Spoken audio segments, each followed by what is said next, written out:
Hey guys, welcome back to Forge. My name's Paul and we're continuing our coverage of Mordenkainen Presents Monsters of the Multiverse. This time we're taking a look at the Fire Genasi. So Flamo Hartman, let's get into it. As with all of the other Genasi, we have the old standard art, which is not bad art, but given that this is a new book of just rehashed content, it would have been nice to see some new art at the very least for the sticker price. Getting into some of the generic changes that have spread across all of the races. Ability score increases are going to be +2 and +1 of your choice, 3 +1s of your choice, whereas originally for a Fire Genasi it was a +2 Constitution and a +1 Intelligence. Languages has shifted to what language of your choice that you and the DM agree is appropriate for your character and campaign, and Common, whereas previously it was Common and Primordial, the mother tongue of the elemental languages.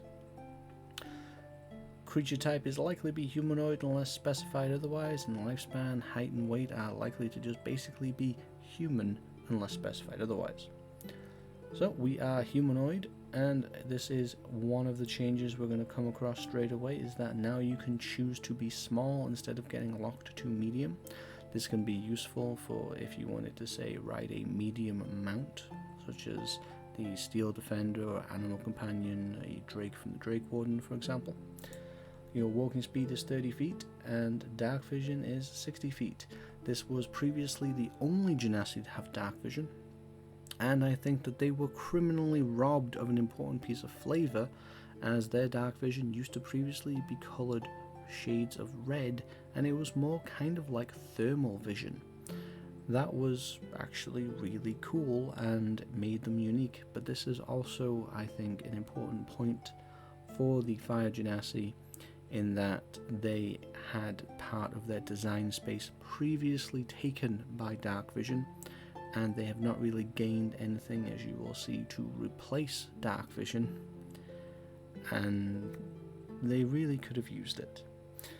They are going to keep their fire resistance exactly the same, and reach to the blaze. Oh boy.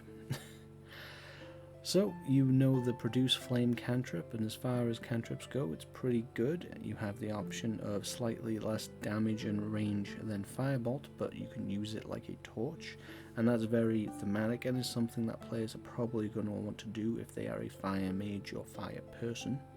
Starting at 3rd level, you can cast Burning Hands with this trait, and at 5th level you can cast Flame Blade.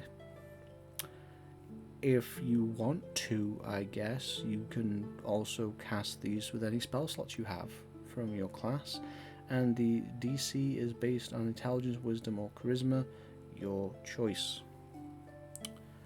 So, this is really where they got shot in the foot. So, Reach to the Blaze was not particularly good previously. It was just produce flame of burning hands. Flame Blade is new here, as is choosing your own stat. It used to be Constitution, and being able to cast the spells again with a spell slot. Here is the fundamental problem here. Burning Hands is a very and kind of mediocre spell at low levels, and it ages very poorly unless you do something about it. Flame Blade is just a terrible spell. It is just a terrible spell. Even if you can add bonuses to fire damage onto it, it's still a terrible spell because it's not using the attack action. Everything you will want to pair it with does not work. And you cannot, if you're not playing a spellcaster or a character with a particularly high mental secondary stat, it's going to be just useless to you. I think they should have improved this, because racial features where you can tweak things is the best place to do so. At the very least, I would have made Burning Hands a bonus action, similar to how the Sun Soul Monk handles it. Yes, that is stepping on the Sun Soul Monk's toes a little bit, but I think the Sun Soul would be feeling sorry for the Fire Genasi and would be perfectly happy to help them out in that regard. And Flame Blade sucks.